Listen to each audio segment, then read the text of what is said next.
बघा आता या ठिकाणी या शब्दाचं वाचन आपल्याला घ्यायचंय. शब्द बनवा, वाचा. परत एक शब्द घेतलाय, आता अहमदनगर या ठिकाणी घेतलाय. जरी अहिल्यानगर नाव झालंय, परंतु माझा उद्देश या ठिकाणी त्या गावाच्या नावाचा नाहीये, तर त्या नावापासून जास्तीत जास्त शब्द कसे तयार होतील यासाठी हा शब्द मी घेतलाय. म्हणून याच्यातून सुद्धा बघा शब्द कसे तयार होतात आणि मुलं सहज त्याचं वाचन करतील. बघा शब्द बनव, वाचन कर. परत आता या ठिकाणी अक्षरगट घेतला, त्याच्यापासून शब्द तयार करून दिले आणि वाचनासाठी जास्तीत जास्त सराव केला. आपण बघा आपला अध्ययनस्तर सांगतोय की 2 अक्षरी शब्दांचं स्वरचिन्हासह वाचन करतात. म्हणजेच आपल्याला या ठिकाणी जितकं जास्तीत जास्त मुलांना वाचायला देता येतील, वेगवेगळ्या कृतींच्या माध्यमातून वाचायला देता येईल, तितक्या सहजपणे मुलं वाचनाकडे जातील.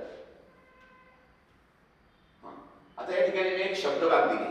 आता खेळाच्या माध्यमातून आपण आलो. खेळाच्या माध्यमातून मुलांनी शब्द बनवले, शब्द वाचले, शिक्षकांनी लिहिले, वेगवेगळ्या पद्धतीने शब्द दिले. परंतु मुलांच्या हातात एकदम काहीतरी आपल्याला वाचायला द्यायचंय. मग एकदम वाचायला देण्यासाठी काय करायचंय, तर सहज 2 अक्षरी शब्द आपल्या वर्गामध्ये, पुस्तकामध्ये जेवढे उपलब्ध असतील तेवढ्या शब्दांची एक बाग तयार करायची आणि ती या ठिकाणी वाचायला मुलांना द्यायची. अशा पद्धतीने मुलांचं जर आपण वाचन घेतलं तर मला नाही वाटत की मुलं या स्तरात थांबतील.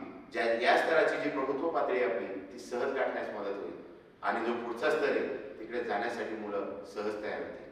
म्हणजे आपण सर्वांनी या पद्धतीने कृतींचा सराव घ्यायचा आहे आणि निश्चितच आपल्या वर्गाचा, आपल्या विद्यार्थ्यांचा स्तर उंचावायचा आहे. धन्यवाद.